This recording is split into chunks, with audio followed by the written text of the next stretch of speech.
Is Captain America getting ready to throw the shield again?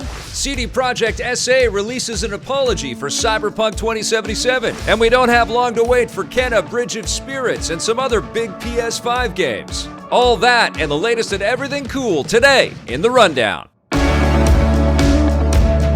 Hey everybody, welcome to the show. This one is dedicated to Preston Rickwood, who wrote yesterday that he wants to see Christopher Judge in a God of War movie. I like that. Hey, but you know what? It looks like Chris Evans might be picking up that famous shield again.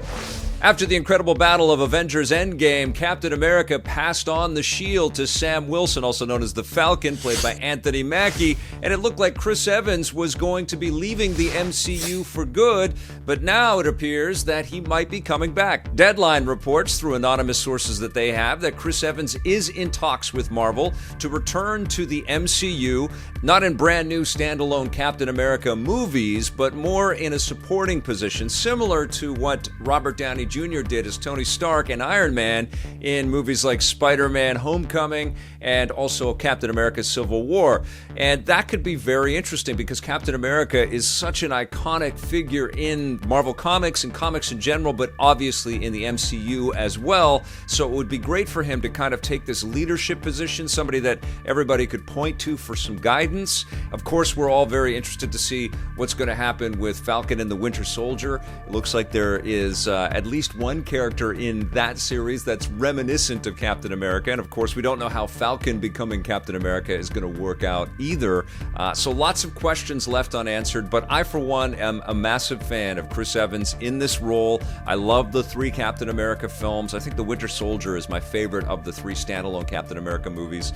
I also love the moments that we get to see Cap be just incredibly virtuous and on the side of right. He stands up against even some really strong government institutions because of his own beliefs and his own values. I can't imagine another person playing Steve Rogers. That's how good Chris Evans was, and I would be ecstatic to see him come back. But of course, Chris Evans himself has tweeted, "That's news to me about all of these rumors," so we'll see if that happens.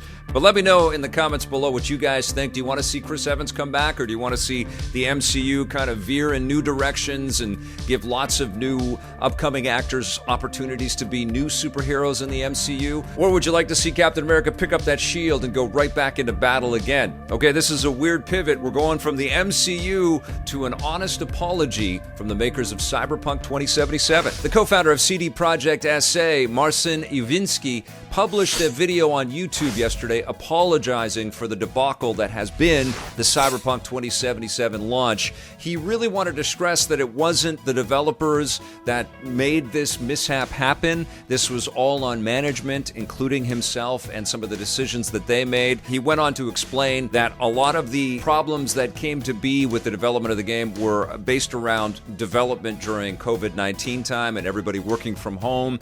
He also stressed that as things were coming together for that launch date, it looked like they were going to hit their targets with last generation versions of the game, but it became increasingly clear that as that release date was coming up, they just were not ready. They let reviewers have access to the PC version of the game a little bit earlier. They were much happier with the PC code, and then they were going to try to focus on cleaning up all of the last gen stuff. It was very heartfelt. We don't really see this kind of an apology or this kind of transparency in the video game industry. There are definitely mea culpas that we can point to historically, like Electronic Arts and some of the stuff that happened around Star Wars Battlefront 2, but this was pretty incredible. It doesn't really make everybody that's jumped on board Cyberpunk 2077 already incredibly happy, though, because they're still dealing with the ramifications of these decisions.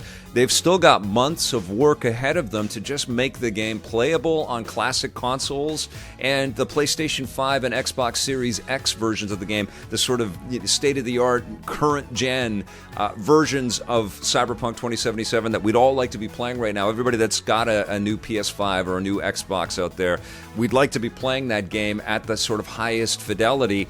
We've got months of waiting to do because they're targeting back half of 2021. So they've got a lot of cleanup to do. They've pushed back all of the free DLC that they had planned until everything is patched and updated. They've done some hot fixes, and they're promising new patches and new updates and new upgrades. But honestly, it still looks like the sort of final version of Cyberpunk 2077, the game that justifies the hype, the game that we've all believed in and trusted CD Projekt Red to build for us. It feels like that's still months away. It feels like it's going to be closer to the end of 2021 before it's ready. It was clearly not a 2020 game. It should not have been released last year. They all know that. The whole world knows that right now. It is the ultimate cautionary tale. I do applaud that CD Projekt is coming forward and trying to win back gamers and apologizing and trying to, kind of reposition the blame so the developers aren't sort of under the microscope and the heat lamps right now. I know that there's a lot of anger and hostility being thrown around out there.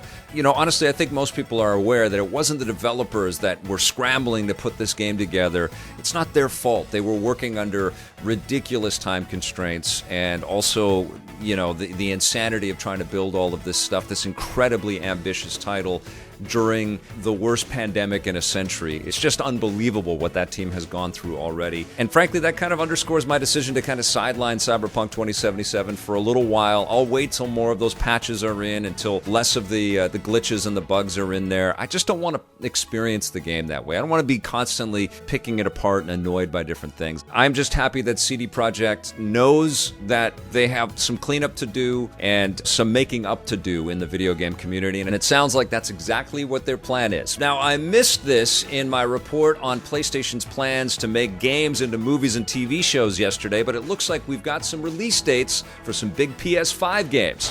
In PlayStation's video piece from CES 2021 yesterday, CEO Jim Ryan was talking about all kinds of plans and things to look forward to with the PlayStation 5. But what I missed is at the very end of the video is a little textual pop-up that displays some of the key dates that we have to look forward to for some big PlayStation 5 games. First up on the list is Kena Bridge of Spirits, which is coming up soon. March 2021 is the expected release date for that.